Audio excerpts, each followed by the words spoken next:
अचलपूर मतदारसंघामध्ये विधानसभा निवडणुकीच्या अनुषंगाने सध्या तिहेरी लढत आता पाहायला मिळते आहे। तर या मतदारसंघात काँग्रेसचे बबलू देशमुख, अपक्ष उमेदवार बच्चू कडू व भाजप महायुतीचे उमेदवार प्रवीण तायडे अशी तिहेरी लढत या मतदारसंघात आहे। भाजपचे उमेदवार प्रवीण तायडे यांच्या प्रचारार्थ काल अचलपूर शहरात उत्तर प्रदेशचे मुख्यमंत्री योगी आदित्यनाथ यांची भव्य अशी सभा पार पडली। तर या सभेला हजारोच्या संख्येने कार्यकर्त्यांची गर्दी जमली होती। योगी आदित्यनाथ यांची आक्रमक सभा पार पडल्यानंतर आता अचलपूर मतदारसंघात राजकीय वातावरण चांगलेच तापले असून हिंदुत्वाची लाट प्रवीण तायडेच्या दिशेने जात असल्याचे पाहायला मिळते। तर तब्बल 20 वर्ष आमदार राहिलेले बच्चू कडू यांचा हा बालेकिल्ला हातातून जाणार का हे सुद्धा पाहणं आता महत्त्वाचं ठरणार आहे। तर प्रवीण तायडे यांना मतदारसंघात विविध सामाजिक संघटना, राजकीय संघटना तसेच कामगार संघटना यांचा सुद्धा पाठिंबा आहे। आता तायडे यांची ताकद वाढत असल्याचे चित्र या मतदारसंघात पाहायला मिळते। भारत माता की वंदे वंदे वंदे।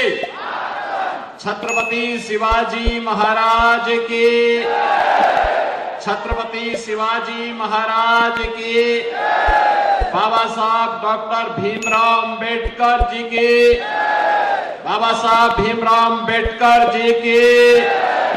नमः पार्वती पतिये हर हर।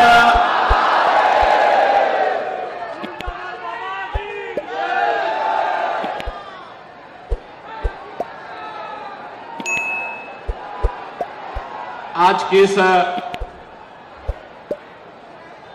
चुनावी सभा में उपस्थित भारतीय जनता पार्टी के लोकप्रिय और कर्मठ प्रदेश अध्यक्ष माननीय श्री चंद्रशेखर बावनकुले जी, भारतीय जनता पार्टी के जिला के अध्यक्ष और राज्यसभा के माननीय सांसद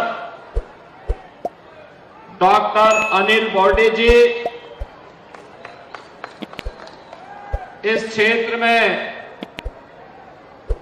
जिन्होंने अपने जुझारू तेवर से हिंदुत्व जागरण के कार्य को एक नई दिशा दी, पूर्व सांसद श्रीमती नवनीत राणा जी, भारतीय जनता पार्टी के लोकप्रिय उम्मीदवार अचलपुर श्री प्रवीण जी तायडे, विधानसभा मेलघाट के उम्मीदवार श्री केवल राम जी काले, मोरसी विधानसभा क्षेत्र से उम्मीदवार श्री चंदो उर्फ उमेश यावलकर जी, और आज के इस चुनावी सभा में उपस्थित महायुति गठबंधन के प्रति अनुराग का भाव रखने वाले मेरे सभी उपस्थित बहन और भाइयों, जगत जननी मां भगवती अंबा देवी और आनंदेश्वर महादेव की इस कृपा भूमि को कोटि कोटि नमन करते हुए आप सबका मैं हृदय से अभिनंदन करता हूं, स्वागत करता हूं।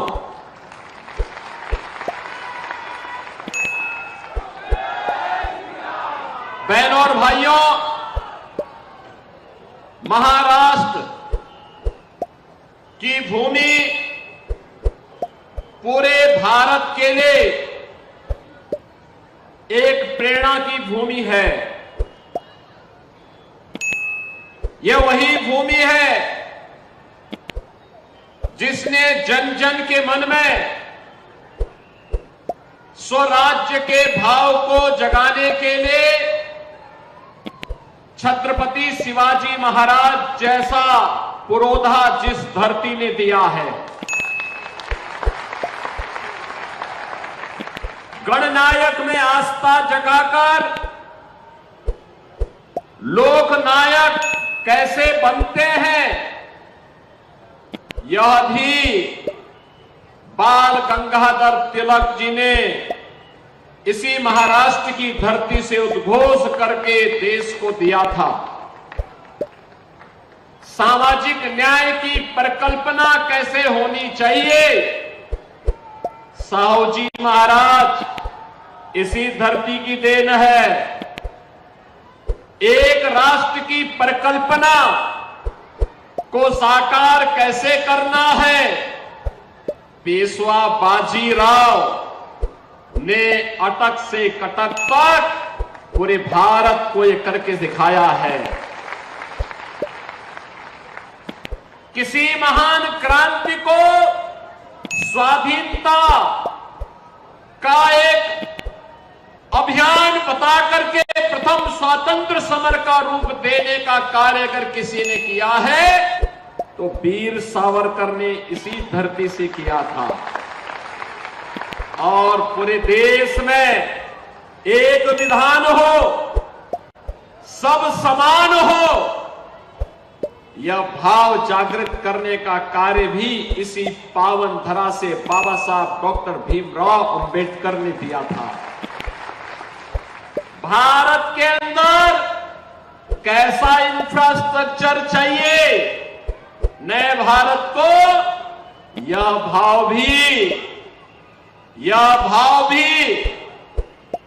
आज के भारत सरकार के रोड ट्रांसपोर्ट मिनिस्टर के रूप में श्री नितिन गडकरी जी ने पूरे भारत को दिया है।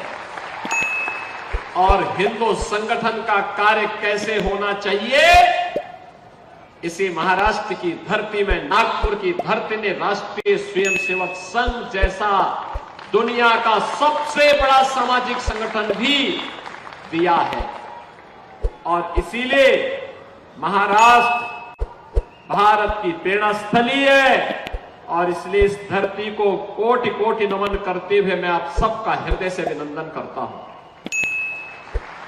बहन और भाइयों, विधानसभा के चुनाव चल रहे हैं। महाराष्ट्र और झारखंड के अंदर वर्तमान में चुनाव चल रहे हैं। हरियाणा के चुनाव संपन्न हो गए हैं। हरियाणा के बारे में लोग क्या बोलते थे, कहते थे कि कांग्रेस के नेतृत्व का इंडी गठबंधन जीत जाएगा। परिणाम आए तो भारतीय जनता पार्टी 2/3 बहुमत से विजयी बनकर के वहां सरकार बना चुकी है। महाराष्ट्र के बारे में और झारखंड के बारे में आज सभी लोग अब कहने लग गए हैं कि यहां पर भारतीय जनता पार्टी नेतृत्व की महायुति गठबंधन की सरकार बनेगी और पूर्ण बहुमत के साथ, भारी बहुमत के साथ बनेगी। क्योंकि जनता जनार्दन ने लोकसभा चुनाव में जो कहीं भी खामी रह गई थी उसको सुधारने का संकल्प ले लिया है। जिसने भी अमरावती के लोकसभा चुनाव के परिणाम को देखा और उसके बाद घटित घटनाओं को अपनी आंखों से देखा है, महसूस किया है, वह सपने में भी फिर से उस प्रकार की गलती नहीं करेगा। सपने में भी उस प्रकार की गलती नहीं करेगा। बहनों और भाइयों, ये दो बड़े गठबंधन के बीच में ये चुनावी समर है। एक और मोदी जी के नेतृत्व में एक भारत श्रेष्ठ भारत बनाने के भारतीय जनता पार्टी गठबंधन का महायुति गठबंधन महाराष्ट्र के अंदर चुनावी समर में आपके सामने है। और दूसरी तरफ राष्ट्र की अस्मिता के साथ खिलवाड़ करने वाले महाराष्ट्र को लव जिहाद, लैंड जिहाद और पेन कार्ड जिहाद का एक नया अड्डा बनाने वाला महा अनाड़ी गठबंधन आपके सामने है। और इसीलिए बहनों भाइयों, मैं आप सबसे कहने के लिए आया हूं कि जो महाराष्ट्र हम सब के लिए प्रेरणा भूमि रहा है, पूरे भारतवासियों के लिए प्रेरणा भूमि रहा है, उस महाराष्ट्र को फिर से प्रयोगशाला नहीं बनने देना चाहिए। वह महाराष्ट्र प्रयोगशाला बार बार नहीं बनेगा। एक गलती 1946 में इस देश ने कांग्रेस के हाथों की है, जब अपने स्वार्थ के लिए मुस्लिम लीग जैसे संगठनों के साथ समझौता करके इस देश का विभाजन कांग्रेस ने करवाया था। बहनों और भाइयों, आज जब मैं आपके बीच में आया हूं, मैं लगातार 3 दिन से कांग्रेस के अध्यक्ष श्री मल्लिकार्जुन खड़गे जी की बात को देख करके वे मुझ पे बहुत नाराज हो रहे हैं। वे लाल पीले बनने जा रहे हैं मेरे मुझ पर कि मैं इस प्रकार की भाषा का प्रयोग क्यों कर रहा हूं। खड़गे जी, मैं एक योगी हूं और एक योगी के लिए देश पहले होता है, राजनीतिक स्वार्थ बाद में। यही अंतर है एक योगी में और आप में कि मेरे लिए देश पहले है, क्योंकि मेरे नेता मोदी जी ने हमें यही बताया है कि पहले हर काम देश के नाम। लेकिन आपके लिए कांग्रेस की तुष्टीकरण की नीति पहले है, और यही कारण है कि आप सच्चाई न बोल पा रहे हैं न समझ पा रहे हैं।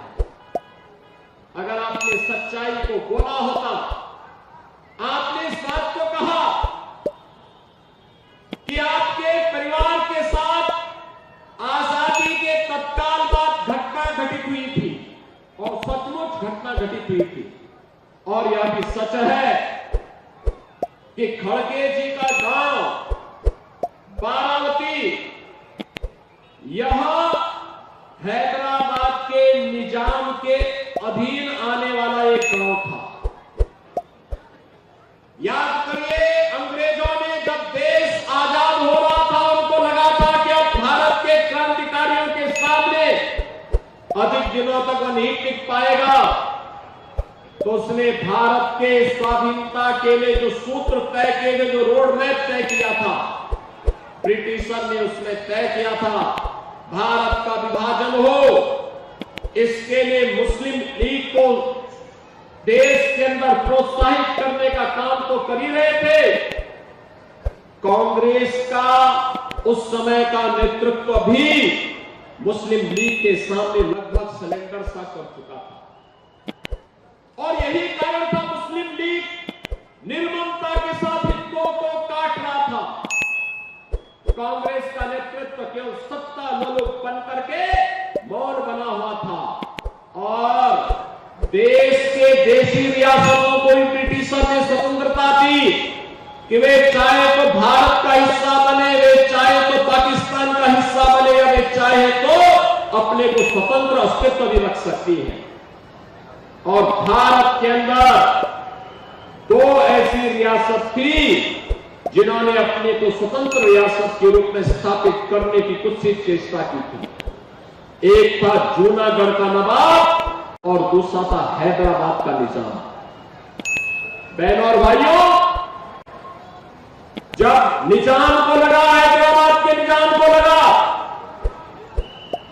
कि अब मैं बहुत दिनों तक अलग अस्तित्व नहीं बना पाऊंगा, क्योंकि लोक पुरुष सरदार वल्लभ भाई पटेल भारत माता का एक महान सपूत, उस समय भारत का गृह मंत्री था, तो उसने निर्ममता के साथ हिंदुओं का कत्लेआम शुरू करवाया था। बाबा साहब भीमराव अम्बेडकर ने हैदराबाद रियासत के सभी अनुसूचित जाति जनजाति के लोगों का आह्वान किया, हिंदुओं का भी आह्वान किया कि वे लोग वहां पे सुरक्षित नहीं, वे सब महाराष्ट्र की ओर आ जाएं। लेकिन उसी में हैदराबाद रियासत के दिन बारावती गांव भी जलाया गया था, जो श्री मल्लिकार्जुन खड़गे जी का गांव था, जिसमें इनकी माता जी, इनकी चाची और इनकी बहन भी उस निजाम के रजाकारों के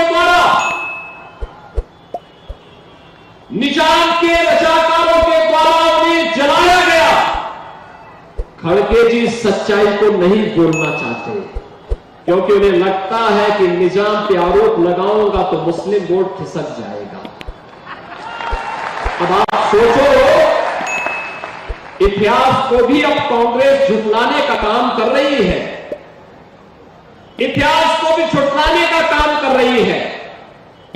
जिस निजाम के रजाकारों ने निर्ममता के साथ हिंदुओं का कत्लेआम किया था हैदराबाद के अंदर, हैदराबाद रियासत के अंदर गांव के गांव चलाए गए थे, उस सच्चाई को खड़गे जी आज स्वीकार नहीं करना चाहते।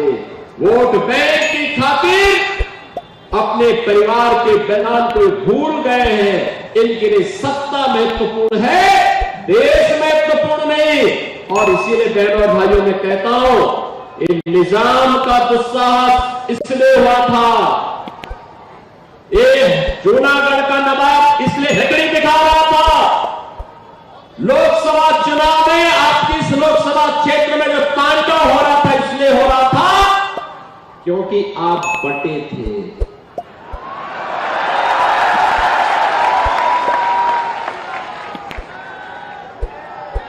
यह देश इसलिए बटा था क्योंकि आप बटे थे। हिंदुओं का कत्लेआम इसलिए हो रहा था, हिंदू इसलिए काटे जा रहे थे क्योंकि हिंदू बटे थे। और इसीलिए मैं कहने के लिए आया हूं, बटिए मत। बटे थे तो कटे थे, एक है तो सेठ है, एक है तो। और इसीलिए मैं आपसे आह्वान करने के लिए आया हूं, जब हम नए भारत का दर्शन कर रहे हैं प्रधानमंत्री मोदी जी के नेतृत्व में, एक नया भारत, एक नया भारत, कश्मीर से लेकर कन्याकुमारी पर एक स्पर्श में एक विधान, एक निशान और एक प्रधान के नेतृत्व में काम कर रहा है। एक भारत श्रेष्ठ भारत यही है। अब कश्मीर से अलग से संविधान नहीं है। पहली बार कश्मीर के अंदर चुनी गई सरकार ने भारत के संविधान को सामने रखकर के शपथ ग्रहण किया है। इससे बड़ी बात और क्या हो सकती है। बाबा साहब भीमराव अम्बेडकर के द्वारा बनाया गया संविधान आज कश्मीर में भी सम्मान प्राप्त कर रहा है। आज भारत का तिरंगा भी जम्मू कश्मीर विधानसभा और जम्मू कश्मीर सचिवालय में लहरा रहा है। यही है एक भारत श्रेष्ठ भारत। बहनों और भाइयों, ये काम किसने किया? कांग्रेस ने नहीं किया, पंडित नेहरू ने नहीं किया, श्रीमती इंदिरा गांधी जी ने नहीं किया, राजीव गांधी जी ने भी नहीं किया। यह काम किया मोदी जी ने, मोदी जी ने, भारतीय जनता पार्टी ने यह काम किया। जो कहा था सो करके दिखाया। कश्मीर में धारा 370 समाप्त क्या हुई? दो ही लोगों को परेशानी हुई, या तो पाकिस्तान को या पाकिस्तान के हमदर्दों को। बाकी पूरा देश प्रफुल्लित है, पूरा देश प्रफुल्लित है। पूरा देश इस बात को जानता है 2014 के पहले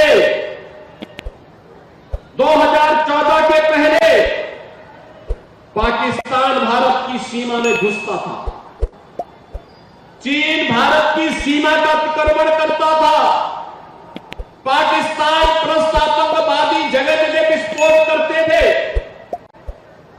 कोई बोलने वाला नहीं था। हम लोग आवाज उठाते थे तो कांग्रेस के लोग और उस समय की कांग्रेस नेतृत्व की सरकार, यूपीए की सरकार बोलती थी कि आप लोग बोलिए मत, संबंध खराब हो जाएंगे हमारे। यानी देश की कीमत पर लोग संबंध बना रहे थे पाकिस्तान से। और आज आप देख रहे होंगे ये नया भारत है। कोई सीमा का अतिक्रमण करेगा तो अगले दिन एक ही यात्रा उसकी निकलती है, वो निकलती राम नाम सत्य है की। उसके बाद उसके लिए जन्नत में नहीं जहन्नुम में ही जगह होती है। और इसीलिए आपसे कहने के लिए आया हूं बहनों और भाइयों, ये नया भारत है, छेड़ता नहीं है, लेकिन कोई छेड़ता है तो उसको छोड़ता भी नहीं है। एयर स्ट्राइक और सर्जिकल स्ट्राइक क्या जोरदार हुई थी। पाकिस्तान को आज भी सपने आते हैं, वो यूएन में कहता है कि भारत हमला कर देगा, मुझे बचाओ बचाओ, कभी भी भारत हमें तोड़ देगा। बिनु भय होई न प्रीति, ये बिना भय के नहीं होता है, क्योंकि दुश्मन के अंदर भय होना चाहिए और ये तभी होगा जब भारत मजबूत होगा, जब भारत एक होगा। बहनों और भाइयों, देश की सीमाएं सुरक्षित हुई है। देश के अंदर इंफ्रास्ट्रक्चर का वर्ल्ड क्लास इंफ्रास्ट्रक्चर बन रहा है। हाईवे, रेलवे, एक्सप्रेसवे, लगातार ये कार्य हो रहे हैं। Metro, rapid rail, air connectivity, AIIMS, IIT, IIM, हर घर नल की योजना ये भी आ रही है। और गरीबों के कल्याण के लिए भी ये नया भारत है। कांग्रेस के समय महाराष्ट्र के अंदर किसान आत्महत्या करता था, सर्वाधिक किसानों ने महाराष्ट्र के अंदर आत्महत्या की, और आज किसान को किसान सम्मान निधि प्राप्त हो रहा है। उनके समय में युवा पलायन करता था, आज मिशन रोजगार के अंतर्गत उस नौजवान को रोजगार मिल रहा है। उनके समय में बहन और बेटी का सम्मान नहीं था, सुरक्षा भी नहीं थी। आज सुरक्षा भी है और सम्मान भी है। उस समय ग्रीन ईंधन की कोई व्यवस्था नहीं थी। आज एलपीजी का सिलेंडर हर घर में पहुंच गया। बहनों और भाइयों, 70 वर्ष से ऊपर के हर व्यक्ति को 5 लाख रुपए का हर वर्ष निःशुल्क स्वास्थ्य की सुविधा मोदी जी ने उपलब्ध करवाने की बात कही है। विकास भी है, गरीब कल्याण भी है, सुरक्षा भी है, और कैसे अपनी विरासत को हम सुरक्षित रखते हैं, विरासत और विकास का अद्भुत संगम कैसे होना है, उसका सबसे बड़ा उदाहरण है अयोध्या में भगवान राम का भव्य मंदिर का निर्माण।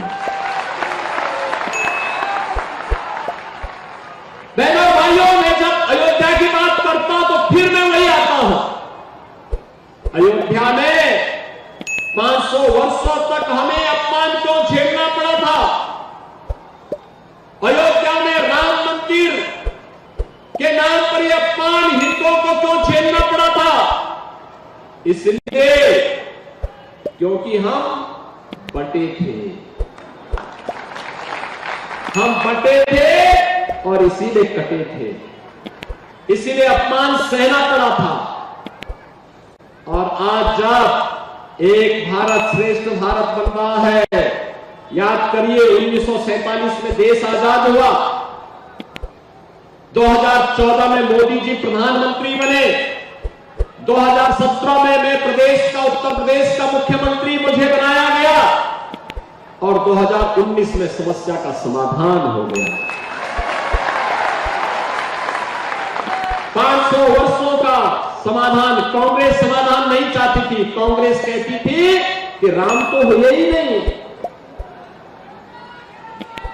कांग्रेसी कहते थे कि कृष्ण हुए ही नहीं। जैसे कि राम और कृष्ण नहीं हुए, केवल एक कांग्रेसी ही पैदा हुए हैं, बाकी और कोई पैदा ही नहीं हुआ है। ये देश के इतिहास को अपमानित करने का प्रयास है, और जो लोग देश के इतिहास को अपमानित करने का कुत्सित प्रयास कर रहे हैं, इनको सबक सिखाने का यह अच्छा मौका है। और इसीलिए मैं आप सबसे कहने के लिए आया हूं, बहनों और भाइयों, अयोध्या में राम मंदिर का निर्माण हो रहा है। काशी में काशी विश्वनाथ धाम क्या भव्य स्वरूप ले चुका है। पहले काशी में मात्र 15 से 20 श्रद्धालु मात्र वहां दर्शन कर पाते थे एक साथ, और आज मोदी जी के नेतृत्व में जो कार्य हुआ है, 50,000 श्रद्धालु एक साथ एक समय दर्शन कर सकता है। 50,000। जहां 50 लोग इकट्ठा नहीं हो पाते थे, आज 50,000 लोग एक साथ दर्शन कर सकते हैं। ये नया भारत है बहनों और भाइयों। ये नया भारत सबका साथ और सबके विकास के भाव से तो काम करता ही है, सबकी सुरक्षा और सबकी समृद्धि की गारंटी भी देता है। और इसीलिए मैं आज आपके पास आया हूं आपसे कहने के लिए कि लोकसभा चुनाव की गलती नहीं होनी है। सहमत है ना? सहमत है ना? फिर से यहां पे याद रखना, जब भी बटेंगे तो गणपति पूजा पे हमला होगा। जब भी बटेंगे लव जिहाद और लैंड जिहाद के नाम पर यहां की जमीनों पर भी कब्जा होगा, बेटी की सुरक्षा भी खतरे में पड़ेगी। जब भी बटे होंगे तो ये गुंडे कालनेमी बन करके अलग अलग रूपों में जाकर के गुमराह करने का प्रयास करेंगे। जो भी होना है आर पार होना है।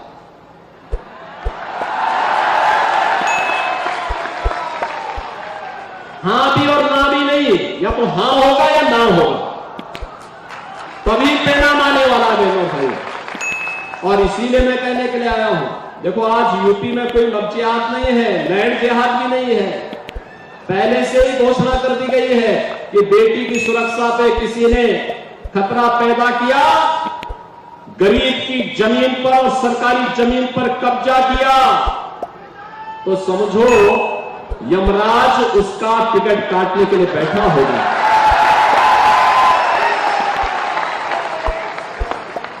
वहां बड़े दुर्दांत माफिया थे पहले यूपी में, बड़े बड़े दुर्दांत माफिया थे।